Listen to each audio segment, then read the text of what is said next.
Jamhuri ya Muungano wa Tanzania. Asante sana. Najua nimeshatambulishwa, jina langu liko kwenye ratiba yenu pia, lakini naomba nirudie tena. Jina rahisi, naitwa Neema Mwakasobe.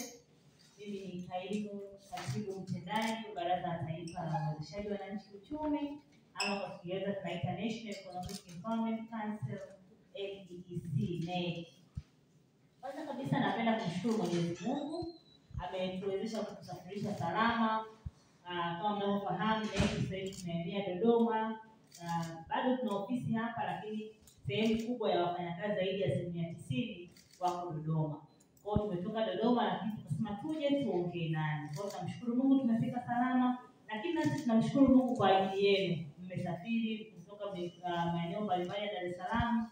Kwa kuna maeneo mengine Dar es Salaam najua unaweza kusafiri muda mrefu kuliko mtu aliyetoka labda wapi sijui Bagamoyo, si ndio?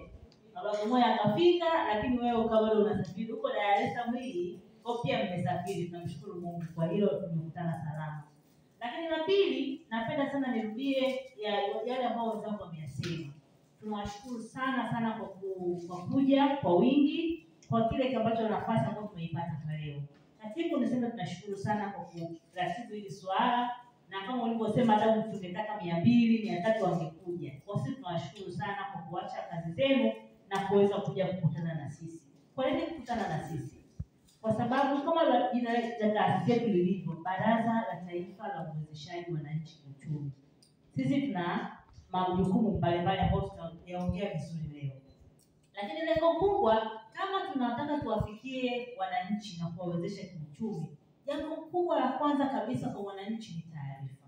Lazima mwananchi ajue kuna hilo baraza, na lazima mwananchi ajue kwa nini baraza, na lazima mwananchi ajue baraza litamsaidia nini katika masuala nzima ya uwezeshaji kiuchumi nchini. Kwa hiyo tukasema ili mwananchi apate taarifa, uwezeshaji wa kwanza kutokea ni upataji wa taarifa.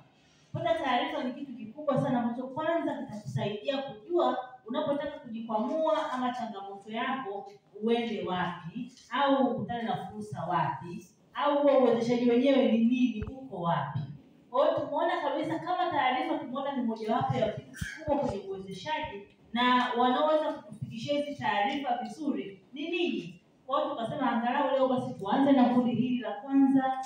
Kwa nyinyi 40 tutafanya na nyinyi session siku nzima leo, mtatufahamu, lakini kubwa zaidi tuendelee kushirikiana. Muendelee kutusemea kwenye vyombo vyenu kama kuna baraza na kazi yake kubwa ni nini. Kwa hiyo ndio maana tunasema tuitane. Inawezekana katibu amesema anatufahamu vizuri, ameshashiriki na sisi kwenye mkutano wetu kadhaa.